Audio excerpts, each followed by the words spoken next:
Lu pikir lu hidup, lu pikir lu bebas. Bangun setiap pagi, nyeret badan ke kamar mandi, nyeduh kopi pahit lu, terus lari ke rutinitas yang sama, hari demi hari. Lu nyebut itu hidup. Itu bukan hidup, itu cuma keberadaan. Cuma eksistensi yang gak ada bedanya sama bangku yang lu dudukin atau HP yang lu genggam. Kenapa? Karena lu gak pernah memilih. Lu gak pernah benar-benar milih buat bangun hari ini. Lu gak pernah milih buat jadi siapa. Lu gak pernah milih apa yang lu kerjain. Lu cuma mengalir. Mengalir di sungai besar yang namanya takdir, tuntutan, atau harapan orang tua. Dan di setiap detik lu mengalir itu, di setiap detik lu gak memilih, ada satu hal yang terus-menerus lu coba kubur dalam-dalam. Kemuakan. Rasa muak sama diri lu sendiri. Rasa muak sama dunia yang lu anggap kejam. Rasa muak sama semua kebohongan yang lu ceritain ke diri lu sendiri.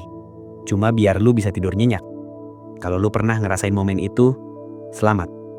Lu baru aja ngalamin apa yang disebut Jean-Paul Sartre sebagai nausea atau kemuakan. Kita semua jago banget pura-pura. Kita sibuk scrolling layar HP biar gak perlu mikir. Kita sibuk ngejar karir biar gak perlu ngerasa. Kita sibuk jatuh cinta biar gak ngerasa sendirian. Tapi hari ini, di video ini, gue mau minta tolong sama lu. Tolong berhenti lari sebentar. Gue gak bakal kasih lu motivasi sampah kayak, ayo semangat, hari esok pasti cerah. Enggak. Gue di sini mau ngajak lu melihat ke dalam jurang yang selama ini lu hindari. Jurang yang namanya kebebasan.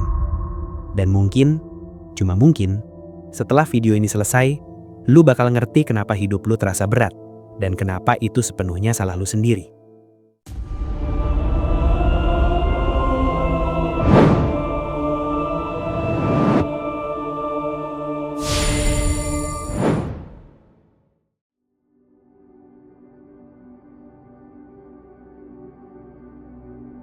Mari kita bicara soal Jean-Paul Sartre. Dia bukan filsuf yang bakal nepuk bahu lu dan bilang, semuanya sudah diatur Tuhan, tenang aja. Dia adalah orang yang bakal nyekek leher lu dan teriak, lu yang ngatur semuanya, pengecut. Sartre punya satu kalimat legendaris, kalimat yang jadi fondasi eksistensialisme. Dia bilang, eksistensi mendahului esensi. Kedengaran rumit? Sebenarnya sederhana, tapi brutal. Coba lu bayangin sebuah pisau kertas atau gunting. Sebelum gunting itu dibuat, si pembuat udah punya konsep di kepalanya. Gua butuh alat buat motong kertas. Jadi tujuan atau esensi gunting itu udah ada sebelum barangnya nyata, eksistensi. Gunting diciptakan dengan tujuan spesifik. Kalau gunting gak bisa motong, dia gunting yang gagal. Dia sampah. Nah masalahnya, lu bukan gunting. Lu lahir ke dunia ini, dilempar begitu aja dari rahim ibu lu, tanpa ada label di jidat lu yang bertuliskan dokter, seniman, orang kaya, atau bahkan orang guna. Lu eksis duluan. Lu ada duluan. Baru setelah itu, lu yang nentuin lu mau jadi apa. Lu nggak punya cetak biru. Lu nggak punya takdir yang ditulis di bintang-bintang. Lu kosong. Ini terdengar membebaskan kan? Wah, asik dong. Gue bisa jadi apa aja. Tunggu dulu. Jangan senyum dulu. Kalau lu nggak punya takdir, kalau Tuhan atau alam semesta gak nentuin lu harus jadi apa, berarti tidak ada alasan kenapa lu harus ada di sini. Keberadaan lu itu absurd, kebetulan, dan konsekuensinya jauh lebih ngeri dari yang lu bayangin. Kalau hidup lu hancur, lu gak bisa nyalahin takdir. Kalau lu miskin, lu gak bisa nyalahin garis tangan. Kalau lu jadi bajingan, lu gak bisa bilang, yah emang sifat gua gini dari lahir. Sartre bilang, manusia tidak lain adalah apa yang dia ciptakan sendiri. Sakit kan? Kalimat ini nusuk banget buat ego kita. Karena artinya, lu adalah kumpulan dari tindakan lu. Bukan niat lu, bukan mimpi lu. Lu bukan penulis kalau lu nggak nulis buku. Lu bukan orang baik kalau kelakuan lu nyakitin orang, walaupun di hati lu ngerasa malaikat.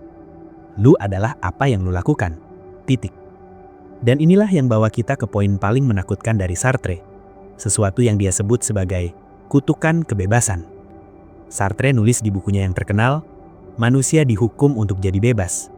Perhatikan kata yang dia pakai, dihukum, condemned. Kenapa kebebasan itu hukuman? Karena ketika lu sadar lu bebas mutlak, lu sadar kalau lu bertanggung jawab penuh atas segalanya. Bayangin lu berdiri di tebing yang tinggi banget. Lu ngeliat ke bawah. Lu ngerasa takut kan? Takut jatuh. Itu wajar. Tapi ada ketakutan jenis kedua. Ketakutan yang bikin lutut lu lemes. Yaitu kesadaran bahwa lu bisa aja lompat kalau lu mau. Gak ada yang nahan lu. Gak ada pagar gaib yang larang lu. Satu langkah ke depan dan selesai. Keputusan itu sepenuhnya ada di tangan lu. Itu yang disebut Sartre sebagai anguish atau kegalauan eksistensial. Pusingnya kepala lu bukan karena lu gak punya pilihan, tapi karena lu punya terlalu banyak pilihan dan lu harus nanggung resikonya sendirian. Lu milih kerjaan ini, berarti lu ngebunuh kemungkinan karir lain. Lu milih pasangan ini, berarti lu ngebunuh kemungkinan hidup sama orang lain. Setiap ya yang lu ucapkan adalah tidak untuk jutaan kemungkinan lain. Dan beban itu berat banget. Saking beratnya, kebanyakan dari kita milih buat lari. Kita masuk ke bagian di mana Sartre menampar kita semua. Konsep mauvaise foi atau bad faith, itikat buruk. Jujur sama gua, berapa kali lu bilang kalimat ini? Gua nggak punya pilihan. Gua terpaksa kerja di sini. Gua nggak bisa putus sama dia karena kesian. Gua emosian karena zodiak gua Scorpio. Sartre bakal ketawa dengar itu. Atau mungkin dia bakal ngeludahin tanah. Bagi Sartre, itu semua adalah kebohongan. Itu adalah bad faith. Lu menipu diri lu sendiri. Lu berpura-pura jadi benda. Lu berpura-pura jadi kayak batu atau pohon yang gak punya pilihan. Cuma biar lu bisa kabur dari tanggung jawab. Sartre ngasih contoh terkenal soal pelayan kafe. Bayangin seorang pelayan. Gerakannya kaku, senyumnya terlalu ramah. Cara dia bawa nampan terlalu perfect. Dia kayak robot. Dia sedang bermain peran jadi pelayan. Dia membatasi dirinya sendiri. Gua cuma pelayan, tugas gua cuma melayani. Kenapa dia lakuin itu? Supaya dia gak perlu mikir kalau dia sebenarnya bebas buat banting nampan itu, keluar dari kafe, dan jadi pelukis atau revolusioner. Tapi kebebasan itu menakutkan. Jadi dia sembunyi di balik seragam pelayannya. Lu juga sama, gua juga sama. Kita sembunyi di balik status kita. Gua kan anak orang miskin, wajar dong gua gak sukses. Bullshit. Lu gak sukses karena lu milih untuk gak ngambil resiko yang diperluin buat sukses. Lu gak bahagia karena lu milih untuk tetap di zona nyaman yang menyiksa itu.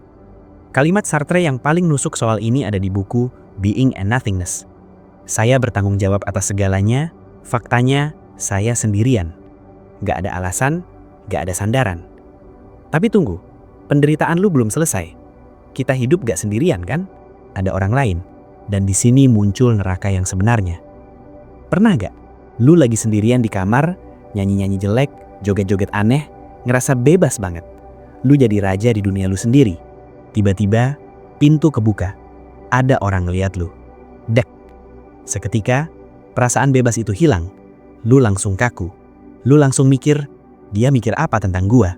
Dia pasti ngetawain gua. Gua kelihatan bodoh. Di detik itu, lu bukan lagi subjek yang bebas. Lu berubah jadi objek. Lu berubah jadi benda di mata orang lain. Sartre nyebut ini sebagai the gaze atau tatapan. Tatapan orang lain itu mencuri dunia lu. Tiba-tiba lu mendefinisikan diri lu berdasarkan penilaian mereka. Gua jelek. Kata siapa? Kata orang. Gua gagal. Menurut standar siapa? Standar masyarakat. Inilah kenapa Sartre nulis di naskah dramanya Who is Close atau No Exit. Neraka adalah orang lain. Banyak yang salah paham sama quotes ini. Dikira artinya orang lain itu nyebelin. Bukan. Maksudnya adalah penilaian orang lain adalah neraka yang membatasi kebebasan lu. Ketika lu hidup cuma buat menuhin ekspektasi orang tua lu di neraka. Ketika lu beli barang mahal cuma biar dipuji temen lu di neraka. Ketika lu takut berkarya karena takut di komen netizen, lu di neraka.